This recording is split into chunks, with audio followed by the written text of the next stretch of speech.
Hello जी, अस्सलाम वालेकुम। क्या हालचाल और खबरें। आज भी मेरे पास आप सबके लिए काफी कमाल, तो वीडियो का एंड तक लाजमी देखना। बकाया अगर अभी तक चैनल को सब्सक्राइब नहीं किया तो पहले तो वो कर दो। फिर इसी के साथ साथ बढ़ते हैं आज की हमारी पहली न्यूज की तरफ। यार सबसे पहले बात कर लेते हैं एक वायरल वीडियो की, जिसके रिलेटेड पाकिस्तान में काफी बड़ा तहलका मचा हुआ है। वो वीडियो क्या और सारे सीन का क्या बैक स्टोरी है, उसके ऊपर मैं मजीद डिस्कस वगैरह तो नहीं कर सकता। उसका रीजन तो खैर आप लोगों को भी पता ही होगा, लेकिन उसमें सीन कुछ ऐसा है कि एक पाकिस्तानी बंदा जो है वो कंटेनर वगैरह के ऊपर नमाज वगैरह पढ़ रहा होता है और वहीं पर कुछ लोग आकर उसे वहां से गिरा देते हैं। और यार यही चीज जो है वो काफी ज्यादा वायरल चल रही है आजकल सोशल मीडिया के ऊपर, और इसी के ऊपर बहुत से पाकिस्तानी एक्टर्स और एक्ट्रेस वगैरह भी रिएक्ट कर रही हैं। फिर आप लोगों का इस सब के ऊपर क्या ओपिनियन है, आप लोग कमेंट बॉक्स में लाजमी से बता देना। मगर इसके अलावा मजीद आगे बढ़े तो बात कर लेते हैं रजब भट्ट के रिलेटेड। तो सीन कुछ ऐसा है कि अब से कुछ दिनों पहले रजब भट्ट के एक ब्लॉग का क्लिप जो है वो काफी ज्यादा वायरल चल रहा था, जिसमें वो कह रहे होते हैं कि ना मदीने आके सुकून मिला ना पाकिस्तान आके। और यार ये क्लिप जो है वो छोटा सा लोग दिखाकर काफी ज्यादा इस चीज को मैनिपुलेट कर रहे हैं, और इस चीज के ऊपर रजब भट्ट को काफी ज्यादा हेट दिया जा रहा है। और कहा जा रहा है कि रजब भट्ट जो है वो मदीने जैसी पाक जगह पर भी ऐसा कैसे कह सकते हैं कि उन्हें मदीने आकर भी सुकून नहीं मिला।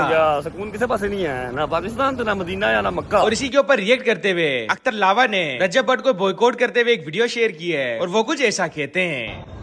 ओए रजब भट्ट और खच है कोई अल्लाह दे घर च भी तेन सुकून नहीं, मुनकर हो गया। एक सियासतदान ने भी कहा थी कि जहन्नम च मैनू गर्मी नहीं लगनी, उनका हाल वेख। उस तो बदतर तेरा हाल होना है। भुखे दी धी ने जी खेव डाल लगी, बकरे ते भी जवानी आंदी है ना ते पटोसियां मारदा, 2 दिन मार लिया नहीं, हुन खत्म शुद्ध लाहौर दा पवा। तो ये चीज तो इस तरीके से वायरल चल रही है आजकल सोशल मीडिया के ऊपर, लेकिन यार मैं इस चीज के रिलेटेड आप लोगों को मजीद कंफर्मेशन दे दूं कि यार सीन जो है वो जिस तरीके से दिखाया जा रहा है वैसा नहीं है। मैं यहाँ पे ये नहीं कह रहा कि फैमिली व्लॉगर्स ठीक है या नहीं, और रजब भट्ट जो व्लॉग बनाते हैं वो ठीक है या नहीं, ये तो खैर आप लोग ही जाने। लेकिन इस क्लिप में रजब भट्ट जो है वो फैंस वगैरह के रिलेटेड बात कर रहे होते हैं, क्योंकि मदीने में फैंस जो है वो इनसे पिक्चर वगैरह का और इनके व्लॉग में आने का कह रहे होते हैं। तो उसी टाइप का एक क्लिप होता है जिसके ऊपर रजब भट्ट ऐसा कह देते हैं, लेकिन इस तरीके से लोग जो है वो उसको पेश कर रहे हैं कि रजब भट्ट जो है वो मदीने में सुकून नहीं पा सक रहे और वगैरह वगैरह। जैसे कि आप लोग ये क्लिप देख लें। जी जी भाई अस्सलाम वालेकुम। चलते हैं जी हम के पास, टिंडे करवाते हैं, उस तरह फिरवाते हैं, फिर दिखाते हैं आपको क्या शक्लें निकलती हैं। ओके करो, हाँ जी ठीक है। मामा वाले व्लॉग में देखा था, ओके हो गया। सुकून किसी पास नहीं है, ना पाकिस्तान तो ना मदीना या ना तो अब ये मक्का। चीज इस तरीके से वायरल चल रही है जो कि होपफुली आप लोगों को समझ आ गई होगी। बाकी आप लोगों का अब इसके ऊपर क्या ओपिनियन है वो तो आप लोग बता देना। बाकी इसके अलावा मजीद आगे बढ़े तो बात कर लेते हैं रामिस और फहाद डीन के रिलेटेड। क्या रामिस और फहाद डीन के रिलेटेड भी कोई बॉक्सिंग मैच वगैरह आने वाला है? क्योंकि सीन कुछ ऐसा हुआ कि रिसेंटली रामिस ने अपने सोशल मीडिया के ऊपर एक ऐसी वीडियो शेयर की जिसमें उन्होंने कहा कि कोई है जो उन्हें चैलेंज वगैरह दे सके। इसके बाद फहाद डीन ने जो है वो उसी के ऊपर कमेंट करते हुए कहा कि ये क्या चीज है, ये बॉक्सिंग के गली मोहल्ले की लड़ाई नहीं, पंचिस तो मारना सीख लो पहले, देन फिर चैलेंज करना किसी को। फिर उसके बाद रामिस ने जो है वो दोबारा फहाद को रिप्लाई देते हुए कहा कि एटलीस्ट वो रियल है और वो फेक प्रैंक्स वगैरह नहीं बनाते, आ जाओ रिंग में अगर ज्यादा शौक है मार खाने का। तो रामिस ने जब फहाद को ये चैलेंज किया उसी में फहाद ने जो है वो मजीद रिप्लाई दिया, और वो कहते हैं रिंग में बुलाकर सबके सामने अपनी इज्जत का फालूदा करवाने का क्यों है, अकेले में खा लो मार खानी है तो। फिर भी तुम्हारा दिल कर रहा है तो I accept your challenge, let me know when and where you wanna be beaten up. अब क्या इनके दरमियान भी कोई बॉक्सिंग मैच होने वाला है ये तो वक्त बताएगा, लेकिन राहिम परदेसी ने भी एक पोस्ट शेयर करते हुए कहा इनके दरमियान बॉक्सिंग मैच करवा देना चाहिए। फिर आप लोगों को क्या लगता है कि अगर इनका बॉक्सिंग मैच हुआ तो कौन जीतने वाला है? बगैर इसके अलावा मजीद आगे बढ़े तो बात कर लेते हैं वकार ज़का और रघु राम के दरमियान एक कंट्रोवर्सी जो क्रिएट हुई है उसी के ऊपर। तो सीन कुछ ऐसा है कि रिसेंटली रघु राम ने जो कि एमटीवी रोडीज में आया करते थे तन्मय भट्ट के शो में एक चीज रिवील की, और उन्होंने बताया कि वकार ज़का ने जो है वो रोडीज को कॉपी किया जब एमटीवी रोडीज के 4 सीजन हो चुके थे, और वकार ज़का के ऊपर जो है ये लीगल केस भी फाइल करने वाले थे, लेकिन एमटीवी रोडीज जो है वो कॉपीराइटेड नहीं था, इस वजह से वो ये सब चीजें नहीं कर सके। और अगर वो वकार ज़का के ऊपर फाइल करते थे तो वो आज काफी ज्यादा अमीर भी होते। लाइक इसी टाइप का जो रघु राम का स्टेटमेंट आया है, पहले तो आप लोग ये सुन लें। He has a show called Living on the Edge. He rebranded it, calling it Pakistan Roadies. At the end of the season 4, Facebook पे या ऑर्कुट पे एक वो आ गया था कि एक शो, ऐसा शो जो लोग कहते हैं कि यहाँ बनना चाहिए Pakistan Roadies. Okay, then I realized that man, these guys are co-opting the fucking brand. I went to my boss's office and I said, fucking sue the pants of these guys, man. He said, we can't. I said, why not? So we haven't copyrighted roadies.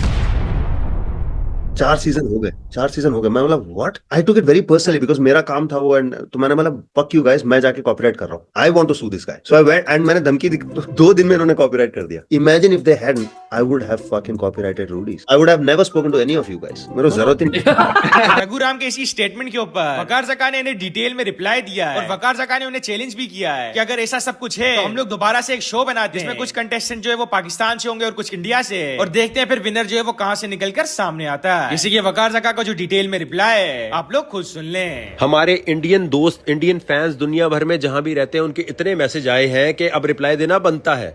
उन्होंने इतना screenshot भेजा है कि Indian express कोई newspaper है, उसमें वकार ज़का के बारे में जो हुआ है वो आप बताएं। तो मैंने कहा अच्छा जी, जवाब देना बनता है। रघुराम का एक स्टेटमेंट, मुझे नहीं पता ठीक है या गलत, कहा है कि वकार ज़का जो है वो पाकिस्तान रोडीज बना रहा था कुछ, और उसके ऊपर हम कॉपीराइट का कुछ केस करने लगे थे, लेकिन हम कर नहीं सके क्योंकि एमटीवी रोडीज का चक्कर था, और अगर मैं कर देता मैं बहुत अमीर होता आज।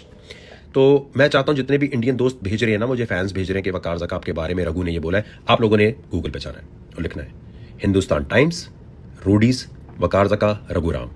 2012 में रघुराम साहब फरमा रहे हैं उसमें कुछ, वो जाके पढ़ लें। और हिंदुस्तान टाइम्स लिख रहा है कि वकार ज़का जो है उसकी होस्टिंग स्किल्स को रघुराम से कंपेयर करके बड़ा पसंद किया जाता है इंडिया में भी। इस तरह की कोई बात है। अगर कोई कॉपीराइट का चक्कर है, अगर कोई ऐसा चक्कर है कि रोडीज को हम कॉपी या पाकिस्तान रोडीज बना रहे थे, तो आपने 2012 में क्यों नहीं बात ये बोली? आज क्यों याद आ गई ये बात? तो बात ये है कि रोड रूल्स एक शो है एमटीवी का, और रोडीज उसी का फ्रेंचाइज होगा। ये ट्रैवल शो था। रणविजय जब इस शो में जीते हैं तो ऑडिशन नहीं था, इसमें कोई ऑडिशन का फॉर्मेट अपलोड नहीं हुआ हुआ। वो घूम रहे थे इंडिया बाइक के ऊपर। लिविंग ऑन द एज ने दुनिया में पहली बार, मेरा क्लेम है, आप इसको जाके वेरीफाई कर लें, ये जो ऑडिशन का फॉर्मेट है गौर से सुनिएगा, कि होस्ट जज है, दूसरों के ऊपर स्ट्रेस डालेगा, गुस्सा करके ये देखेगा कि गुस्सा जब किसी इंसान पे किया जाता है तो उसका नर्वस सिस्टम कैसा रहता है और उस गुस्से की कंडीशन में वो कैसे बिहेव करता है। कोई स्क्रिप्टेड शो नहीं। तो ये फॉर्मेट जो है ये तो पाकिस्तान की क्रिएशन है, आपने तो बाद में बनाया है। अगर है तो यूट्यूब के ऊपर कोई दिखा दें कि पहले लिविंग ऑन द एज का पहला एपिसोड कब अपलोड हुआ, ऑडिशन वाला, और आपका कब अपलोड हुआ। हम तो कह रहे हैं कि यार हम कंपटीशन नहीं, कोलैबोरेशन पे बिलीव करते हैं। इंडिया पाकिस्तान में कोई भी बात हो रही हो, एक दूसरे से मुकाबलेबाजी नहीं करनी, हमें पड़ोसी, और पड़ोसियों को एक दूसरे के साथ पीसफुल तरीके से रहना चाहिए। फालतू का झगड़ा करने का कोई लॉजिक नहीं है, ये मेरा लॉजिक है। लेकिन हाउ अबाउट एक हेल्दी कंपटीशन करते हैं रघु। फेम आपने भी देखी हुई है, मैंने भी देखी हुई है, पैसा आपने भी देखा हुआ है, मैंने भी देखा हुआ है, हमें जरूरत नहीं है इन चीज़ों की। लेकिन क्योंकि आवाम को कुछ वैल्यू देना, एंटरटेनमेंट देने में मजा आएगा, तो एक शो बनाते हैं जिसमें आप ऑडिशन करें। मुंबई में 5 लड़के 5 लड़कियां लेकर आए, यहां से पाकिस्तान से मैं ऑडिशन करता हूं, 5 लड़के 5 लड़कियां मैं लेकर दुबई आता हूं, वहां पर 30 के लिए 7 रहेंगे, और एक बनाते हैं बुक ऑफ डेयर्स जिसमें कुछ चैलेंजेस आप लिख दो, कुछ चैलेंजेस मैं लिख देता हूं। जब भी चैलेंज का टाइम आएगा, एलिमिनेशन का टाइम आएगा, उस टाइम उस बुक को खोला जाएगा रैंडमली, और एक कोई चैलेंज रैंडमली निकाला जाएगा। जो चैलेंज आए उसमें आप अपनी टीम से एक बंदा भेजो, मैं अपनी टीम से एक बंदा भेजता हूं। कभी आपके दरमियान और मेरे दरमियान भी मुकाबला हो सकता है। शो होगा Roadies versus living on the edge, Raghu versus Waqar Zaka, India versus Pakistan. तो सब लोग टैग करेंगे रघुराम को, जैसे मुझे बार बार आप भेज रहे थे कि इंडियन एक्सप्रेस ने ये न्यूज़ प्रिंट की है कि ये क्यों नहीं करते कि हम 7 शो बनाते हैं। एमटीवी इंडिया का शो है तो उन्हें कन्विंस करो, वो नहीं मानते तो नेटफ्लिक्स नहीं तो फिर अमेजॉन प्राइम, वो नहीं तो फिर यूट्यूब पे अपलोड कर देते। लेकिन शो बनना चाहिए।